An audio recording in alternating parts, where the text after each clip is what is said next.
kids need to know that they could come out the other side. They are not trash. Yeah. They are not broken beyond repair.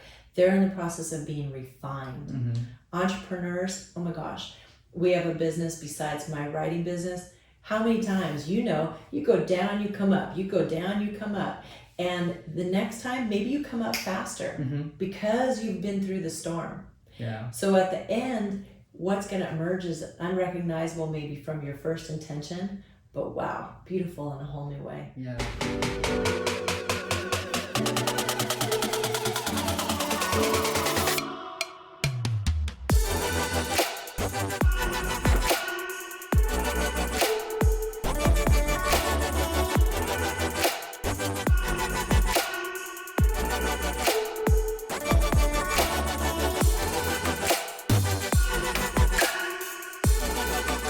Really glad that I was able to interview you, especially before I leave Orange County.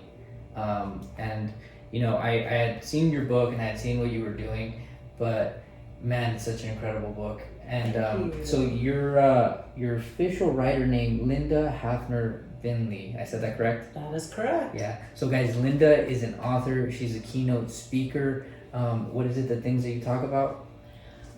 I talk about themes of personal transformation through adversity. So kind of in line with what you're doing, which is that as things break, original intentions, original designs, original plans, as they break, they change. And just like glass that starts out as a bottle or a marble or a window, but it breaks and it changes. And at the beach, it goes under the sand and it gets tossed by tides and it gets kind of loses chunks of itself, but then it reemerges as something really beautiful. Yeah. That's how people are as well, in my opinion. And so if we can just hang on, we're going to reemerge. And we may not, what we have that's beautiful may not be recognizable as to what our original intentions and plans were. Yeah. But we're going to have something altogether different. Yeah. That's such an incredible way of looking at it, because it's glass and it goes through this process, right, that it has to go through, but at the end you get something that is beautiful. And like, it's kind of reminding of like diamonds, right? You have to get a coal from, and then you get a diamond from a piece of coal, but you can't make a diamond from a diamond, and the same thing, it's like you have to undergo a process in order to become that thing that you're meant to be. It's not that this is valuable or worthless, but when you really look at it, I mean, it's beautiful. It's so beautiful. It is. And if you're a collector like I am, I've collected beach glass for over 30 years, and it always attracted me. But it became something really different, which I'm sure we're going to talk about, when my life changed a lot.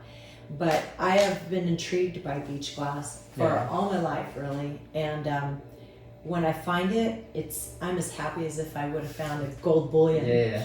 And I mean, like purple, that's amazing. Yeah. So it's rare to me. It is rare, period.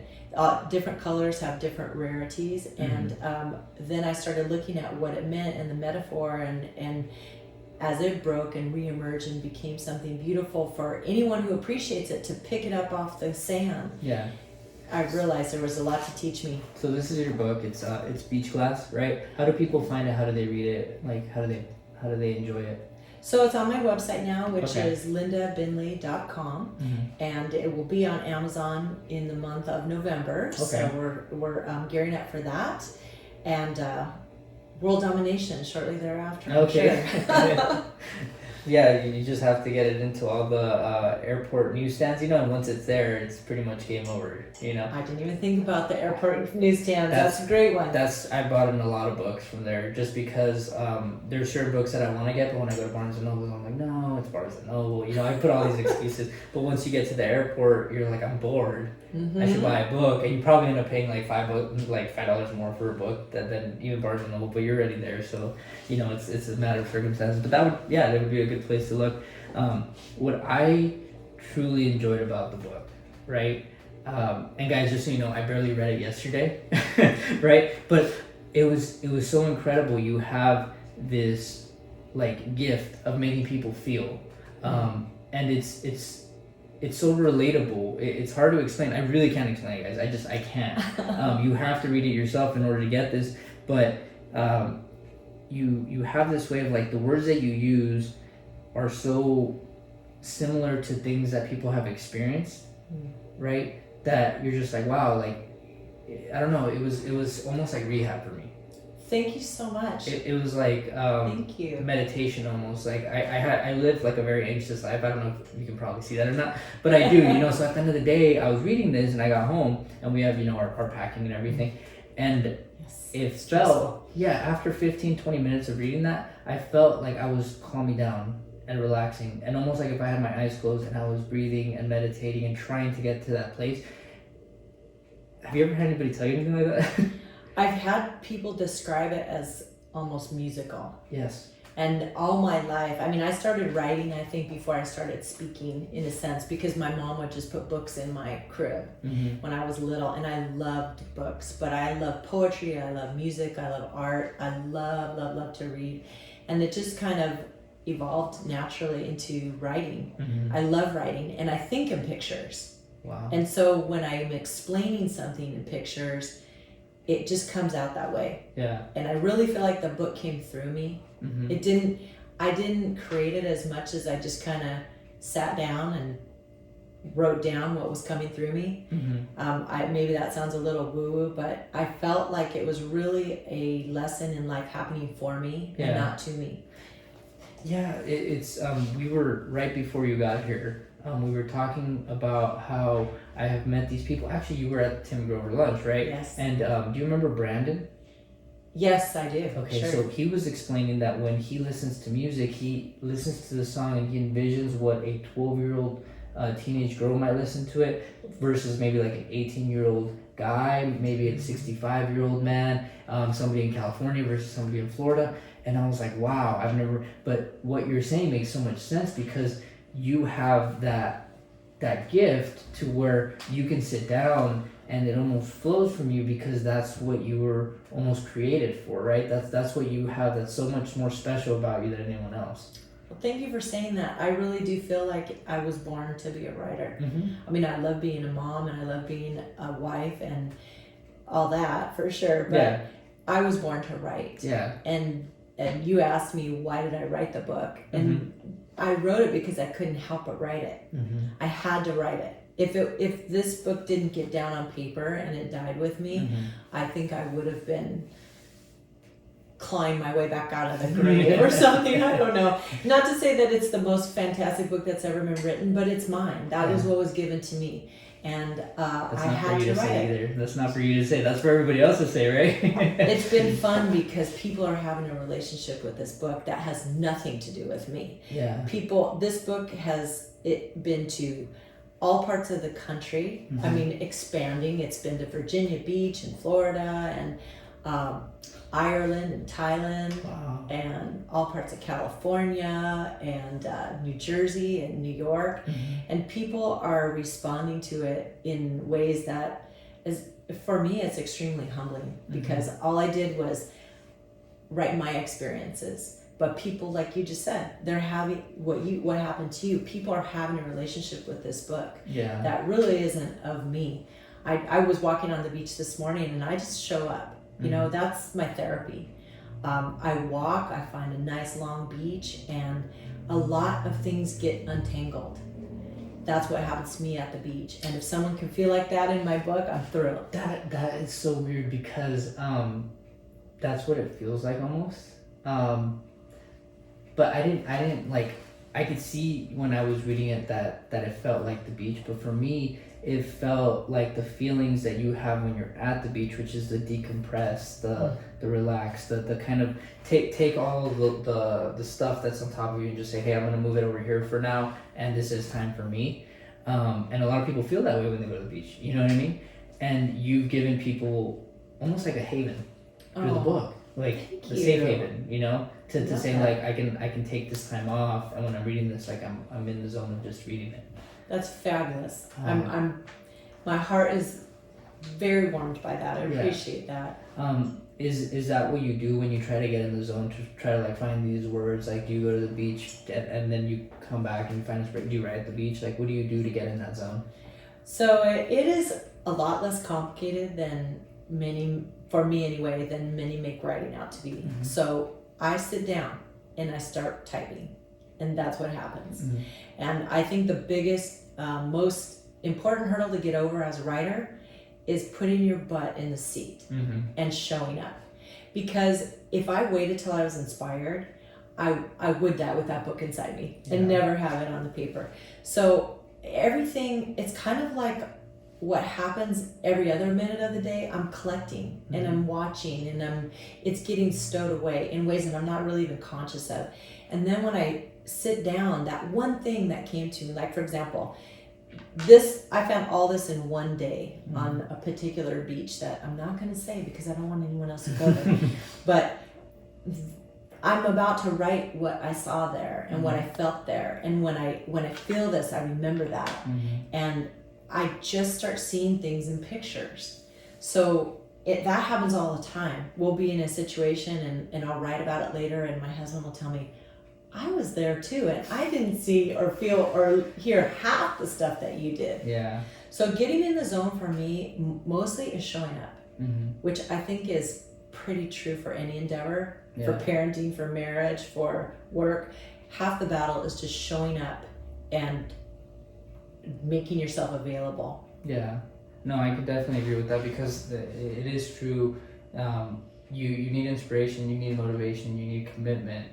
But sometimes it's just doing it and not overthinking it. Like I should call this person, and then you're like, oh well, you know, I'm committed to calling them, and I'm motivated to call them, but you don't do it because I'm motivated, I'm committed, I'm gonna call them in 5 minutes. I'm gonna call them in 10 minutes. It's like take all that out and call, and it's you basically you're like, I want to write, I need to go to the beach, I need to just do it and get there, and once I'm there, I'm there.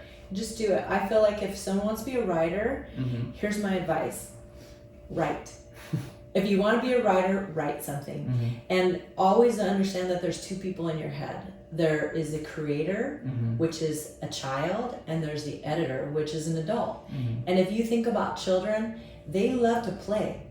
They don't want an adult, do this way, do that way. Oh, well, you know, you might move this. If you did that to a child who was having a great time, that child would just be shut down. And that's kind of what happens in the creative process. You let the child out to play and just have a great time and write it all down. Don't worry about your grammar. Don't worry if it makes sense at that point. Just get it all down because later you're going to have that adult come in, the editor. Yeah. But keep that editor out of the sandbox. You know, let your child play first. Yeah, that's a great example. I've seen that kind of in my work too. I've been doing some video editing, and I noticed that the best videos, it's not even about having the idea. I just start kind of doing stuff. And yesterday I noticed that if it were me a year ago, I would have been like, oh God, no, you know, this is so hard. But I had these certain steps, and I was like, oh, that's the first draft. The guy 5 days from now is gonna finish this, you know? There you go. And it really is a great example that you just put, because just let the ideas out. Let them flow. Let them flow, and the problem is not yours to fix. It's the guy 5 days from now. You know, the woman 5 days from now. They're going to be the one solving that problem. You leave it to them. That's right. Out of quantity comes quality. Yeah. But if you try to get quality and you don't want to produce anything that's not quality, you will just tie yourself in a knot. Yeah, absolutely. We kind of discussed this a little bit, right? What does the beach class represent? So beach class is the result of a process of breaking. And beach class, like I alluded to before, it starts out as an object that's designed for a certain purpose. It starts out with a certain intention in the design. And then that might be a bottle, that might be a marble, a window, a windshield, whatever. It comes from all kinds of sources. And then what happens is someone typically throws it away and it breaks. And then the ocean gets a hold of it and the tides work on it and it breaks and it tumbles and it gets submerged and it reemerges and then it goes back down. And then what happens, if we're really lucky, is that we walk along the beach and we find the result of that process. Yeah. And what we find is beach glass, and what we find is precious. It's not because it started out with a certain intention, it's because of what it has become. Yeah. And to me, that symbolizes people in life. Yeah. Because this is not trash. Because you broke, you're not trash. Yeah. You are being refined. You're being refined by forces that hurt sometimes and take chunks of you and take off your edges. And then when you reemerge, what you are is something so beautiful, but in a new way. My subtitle is Finding New Beauty in What Survives the Storm. Yeah. What comes out at the end of the storm doesn't look like a bottle anymore. Sometimes it does. I mean, sometimes you find pieces that have little, the striations from a bottleneck, but most of the time it is completely unrecognizable. And isn't that great? Yeah. Because to me, this is so much more than a bottle. What does a bottle do? It holds a liquid. Yeah. This is jewels. And that's what's happening in people's lives, in my opinion. I see this in children. A lot of times people relate this to processes that people have gone through, not of their making, like kids undergo trauma. Kids need to know that they could come out the other side. They are not trash. Yeah. They are not broken beyond repair. They're in the process of being refined. Entrepreneurs, oh my gosh, we have a business besides my writing business. How many times, you go down, you come up, you go down, you come up. And the next time, maybe you come up faster because you've been through the storm. Yeah. So at the end, what's going to emerge is unrecognizable maybe from your first intention, but wow, beautiful in a whole new way. Yeah. No, that's really funny because one of my new goals is to fall in love with rejection. Because that was a problem that I really had, was just letting it get to me to where I was like, it's not about being broken and rebuilt, right? It's about being broken and transformed. I couldn't have said it better. Right. That's exactly what it's about. Because you don't get the glass and you don't rebuild the bottle and say, what a beautiful broken bottle. Nope. You say, what a beautiful piece of, glass. Like, that's jewelry. Like you said, that started here and now it's here. And that's the difference, is that, like, you're going to go through this process and it's going to break you. But it's because you're not going to be rebuilt back as, like, Ruben 2.0. You're going to be transformed into maybe something different. Exactly. And not in spite of being broken, but because you were broken. Yeah. You have to embrace the adversity. And people don't get that, right? People think that, like, the adversity is the hard part, that they don't want to do it. And that's what's going to get you where you want to be. Fail faster. Break faster. Yeah. What's coming out the other end is even more beautiful. Yeah. And I think when we let go of that attachment to pain-free living, we can catapult ourselves beyond. Absolutely. There's this part in your book that I absolutely loved, right? And I want you to explain it to me. I know this place in every mood. So that is about Three Arch Bay. Three Arch Bay is a very, very special beach to me because it was almost amniotic. It birthed a lot of parts of my life. My husband grew up at that beach. We lived there as young marrieds. I walked that beach fighting with him. We took our kids as babies down there. Yeah, walking the beach in a fight is a really good thing to do. I was gonna say, it seems a little hard, Well, he wasn't with me. I was trying to process. I was like, yeah, absolutely, because you're both like, and you're kicking sand. It's like so, yeah. I played at that beach. I nursed my babies at that beach. My kids learned to swim probably in getting tumbled by the waves there. One of my very best friends was my husband's mother. I interacted with her at that beach. That's a very, very special place for me for decades. And so... And that's here in Southern California, right? Yeah, that's in South Laguna Beach. Okay. It's wonderful. Ed Milet lives there, as a matter of fact. Does he? Yeah. Every time I walk, I'm like, oh. But he doesn't see me. He doesn't know who I am, but I know which house this is. Got it. Yeah, because that's what I came to realize, is that I saw one for Laguna Beach and I saw another one in Sacramento. And I guess he lives at the lodge in Sacramento, but when he wants the beach, he comes down here. So there you go. That's what everyone does. I figured that out because I saw there's at the north end of the beach, there's a very iconic rock structure called Whale Rock. And I saw it in the back of one of his videos. I thought, I know that place. And then I started looking at his patio and I know that house. It's right there. But at any rate, Three Arch Bay, I do know it in every mood. I know it in the summer. I know it in the winter when it's empty and it's mine. I know it on Labor Day when you cannot even lay down your towel, and July 4th. Yeah. Can we break it down a little bit further? Because I want to show you how special you are, right? Oh, thank you. The word mood. Mm-hmm. You could have said seasons. You could have said, I know every change. I know every title, like wave. You know, I know every time that it does something different, right? But mood is human. Mm. I know this place in every mood. That means that there's so many. You open up people's minds to say, was it a happy mood? Was it a sad mood? If it was angry, what does angry look like for a beach?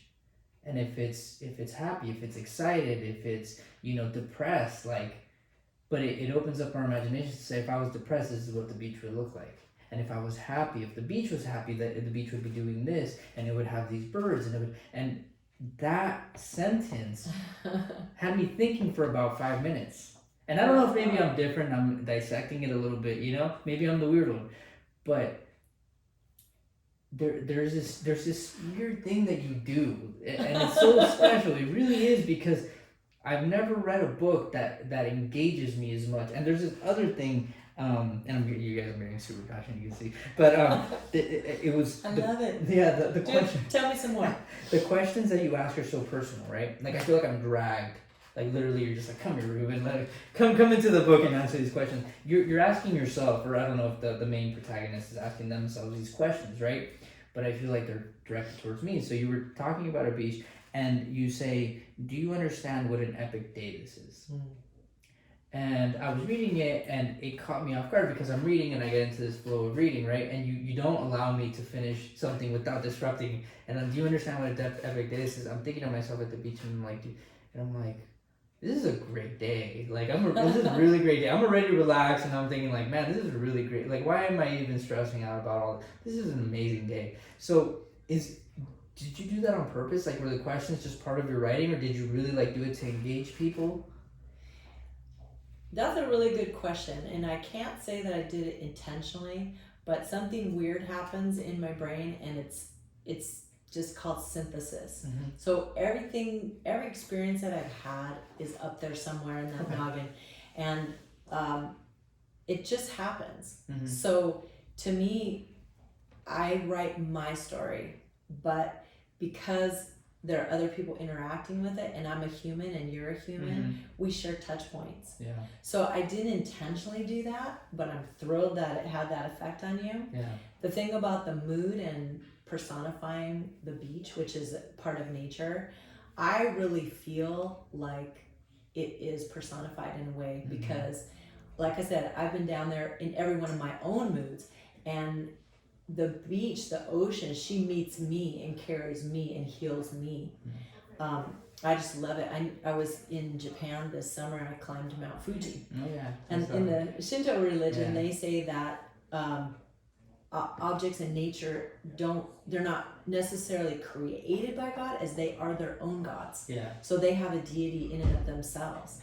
And I'm not Shinto, but I kind of feel like that about the beach. I've seen it rough and breaking waves so tall you can't even believe it. They're reaching the houses on the cliff.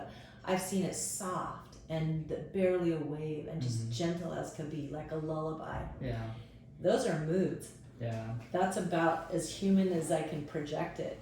And then that whole thing about meeting me and mm-hmm. carrying me and healing me. So there is more than just water, sand, and cliff for me. Yeah.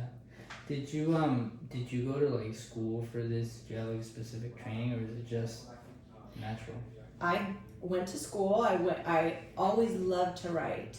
Uh-huh. I will say though that I learned late in my life to run towards every opportunity to write. Mm-hmm. I thought I was making practical choices, which is silly. So in my education, I started off international business and Spanish minor. Okay.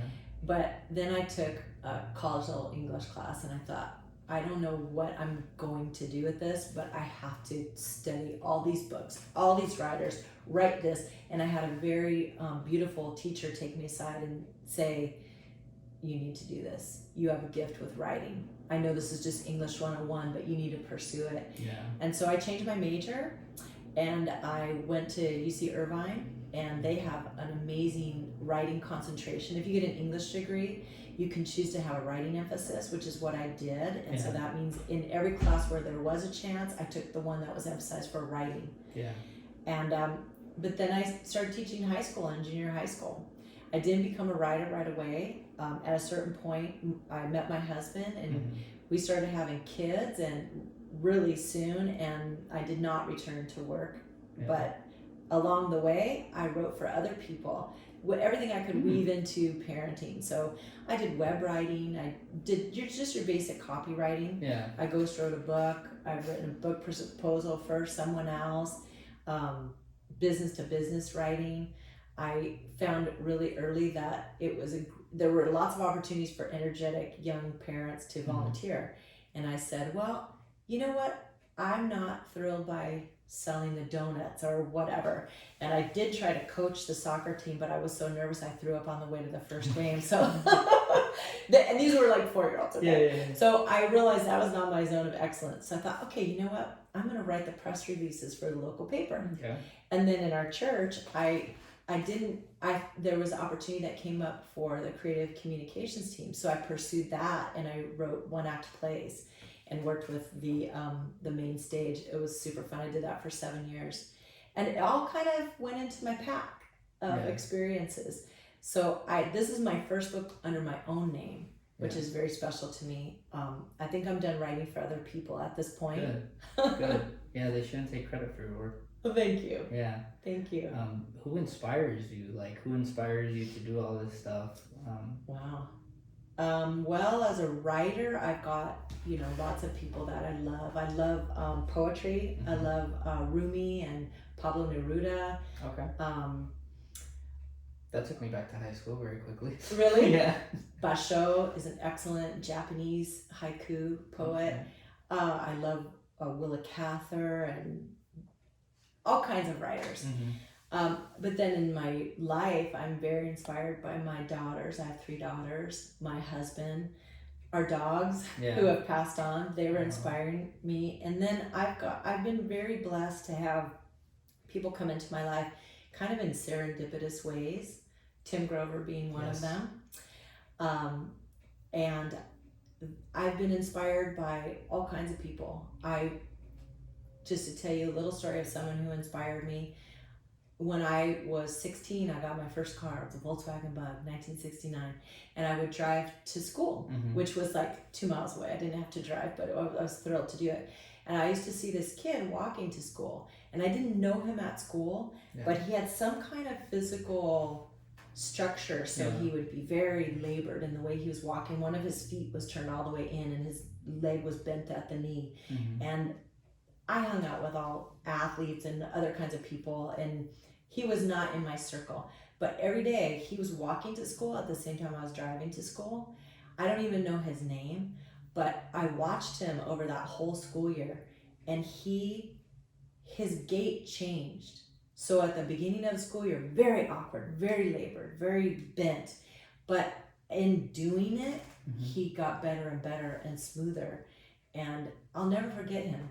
I learned a lot from him, that doing the work will get you the result. So people like that, I just gather them. I gather them, and I you collect them, and I do go collect back them. To them. Yeah. And that's a long time ago. More time than I would like to admit. But he's still up here. He's in my heart. I remember him. I don't even know his name. Yeah. But he's very inspiring to me. Yeah. I did want to go a little bit more into Tim Grover, just because, we have this connection through him and everything, and I mean this really as a compliment. You seem very, very sweet, and Tim Grover is very, very, he's kind of a badass. There's very few ways to describe him. What he says. He's a particular kind of way. Yes.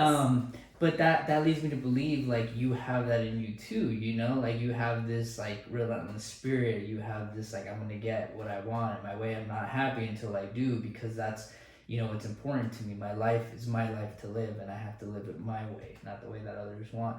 What is it that kind of like, because you're doing his course right now, right? His very down and course, dirty. Down and Dirty. I recommend it. Yeah. What do you appreciate about it? What do you take from it? Well, when I was in the middle of writing this book, my world was pretty much up in flames. We had tripled our mortgage. We bought in 2005 at the coast, and you know, because real estate never goes down, and then it did. And we had expanded our office as well. My kids were going off the rails, and you and I have talked about that at the lunch, and I kind of keep that a little bit private because it's their story, not my story. But suffice it to say that things were going up in flames in a big way. And I had to go to kind of dark places. I learned that I had to, there was something in me I had to reach for to get this done. And I learned that there's a name for it. It's called the dark side. I may not be cutting throats in the business world. I may not be a boxer. But when I read Tim's book, which came in a swag bag, I was at a conference and I read it. He wasn't even speaking till the next day. I took it out that night in the hotel, and he seriously caused me insomnia because I could not put it down. I read his book. He's talking about athletes, but he's talking about that dark side and that fire in your belly and going to the mat. And I will go toe to toe. I don't care how old, how tall, how fierce, how tattooed. If someone is causing harm to one of my kids or my man, I will put myself in the fire, in danger. I don't care. And that is the dark side. So I may not be a boxer, but don't mess with my people. You know, and he put a name to it, and I thought, oh my gosh, I am not a freak. There is someone who understands me. I've never met this man, but he gets me. And I have a tribe out there somewhere, and it isn't soccer moms and, you know, housewives. There's something more in me that's come out. So that's kind of was my first introduction to him. Then our lunch I started following him. He put this out, and I knew in my gut that I was going to be there. I just cleared my schedule, and I was going to be there, and I was, and I got to meet you and the other people, and then now it's turned into this Down and Dirty. What I love about him is something that he taught me is that whatever your it is, it has an expiration date. So get after it. Be who you are. Get out of your own way. I may not be that tough person that people associate with Tim Grover, but I am. I am tough. I'm in my own way. And I am a shark. I go after what I want. That creating a book is no small thing.